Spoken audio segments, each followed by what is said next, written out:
Hello everyone, Matt Holloway here with the Pagan Temple, doing another temple talk. These temple talks are short videos, not necessarily in-depth lessons, just touching on a quick topic that might interest new pagans and help them on their path. So, again, I'm Matt Holloway, and welcome to another temple talk. So you're walking to your car and a crow flies overhead and caws 3 times. Is that Odin trying to tell you something, or is it just a fucking crow? You're thinking about a deity and then you see their symbol on a bumper sticker. Is that them maybe trying to reach out to you, or is it just confirmation bias? Something on your mind, you see it, it stands out. Maybe you even shuffle your tarot deck and the same card just seems to keep popping up. Is this a divine message? Or do you just need to learn to shuffle a little bit better? If you've ever laid awake at night trying to figure out if something was a sign, if you've second guessed yourself into spiritual paralysis, or if you felt like you're constantly missing messages from the gods, this video is most definitely for you. Because here's the truth.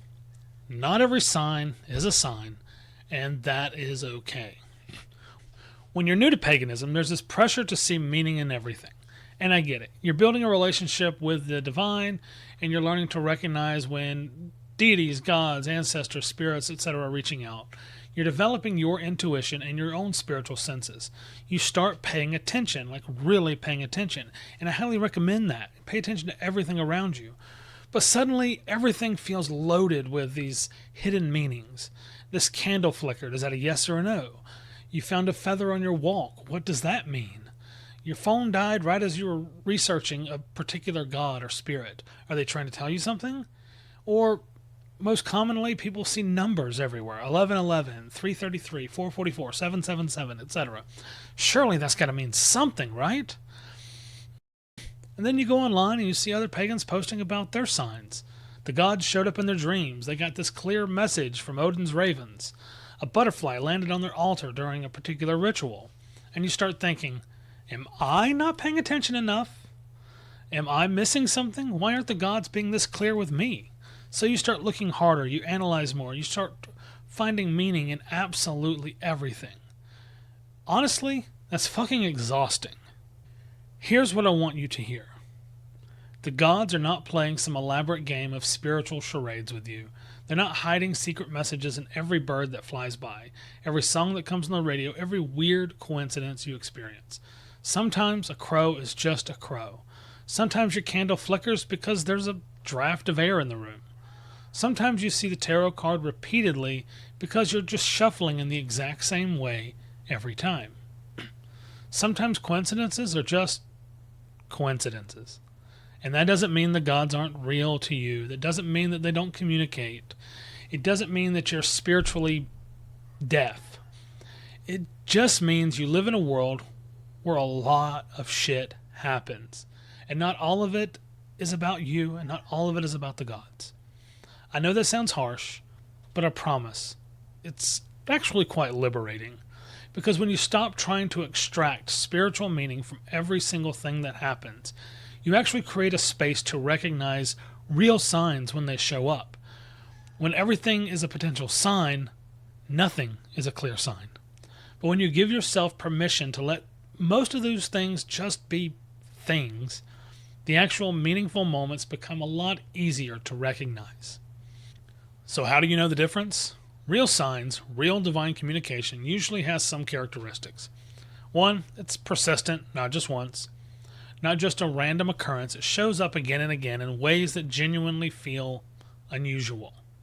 2, it's relevant. It connects to something you've been genuinely asking about, working on, or struggling with. Not just random imagery. 3, it feels different. There's a quality to it that's hard to describe, but you know it when you experience it. A sense of significance that's more than you just projecting meaning onto it. 4, it often comes with more context through meditation, dreams, divination, or ritual, not just random everyday occurrences. Does that mean the gods never communicate through unexpected moments? No, sometimes they do, I'm sure. But they're also not going to make you play detective constantly, all day, every day. If you're genuinely unsure if something is a sign, Here's a simple test. Does it give you clarity or does it create more confusion? Real divine communication usually brings some level of clarity or peace, even if it's challenging. If you're spiraling into an analysis paralysis trying to figure out what something means, you jump on a Facebook group and say, hey, I saw this, what does it mean? It's probably not a sign. I want to give you permission to relax. Permission to let the crow just be a crow. Permission to enjoy the sunset without wondering if it's a message. Permission to have mundane days where nothing spiritually significant happens. And that is completely fine. Permission to say, I don't know if that was a sign or not, and I'm not going to stress about it. Your spiritual practice doesn't have to be constantly dramatic or filled with divine messages. The gods understand that you're human. You've got a job, responsibilities, regular life stuff happening. They don't expect you to be in constant mystical communication mode. Sometimes your practice is just going to be lighting a candle and saying, thank you. That's enough. Sometimes you're just going to go about your day without any spiritual experiences at all. And that's okay too. The guards aren't going to stop talking to you because you didn't decode some secret message in your breakfast cereal that morning. Trust me, they're not that fragile, and according to most of the mythologies, they don't really care that much. They have a lot more of their own problems going on, so trying to send you little coded hidden messages all the time is just really not their thing. The real spiritual skill here is not learning to see signs everywhere, it's learning discernment. It's developing the ability to recognize what actually matters and what's just noise. It's trusting your intuition enough to know when something is genuinely significant and when you can just let it go. Honestly, that comes with time and practice, not hypervigilance. So pay attention, yes. Be open to communication from the divine. Absolutely. But also give yourself permission to just live your life without constantly looking over your shoulder for all these hidden messages. The gods will make themselves clear when they need to. And in the meantime, it's okay to just be human. Look, you're going to experience real signs sometimes. Genuine moments of divine communication and clarity. Messages that matter. But you're also going to see a lot of fucking crows that are just crows. And learning to tell the difference, that's not about becoming more spiritually sensitive. It's about becoming more spiritually confident.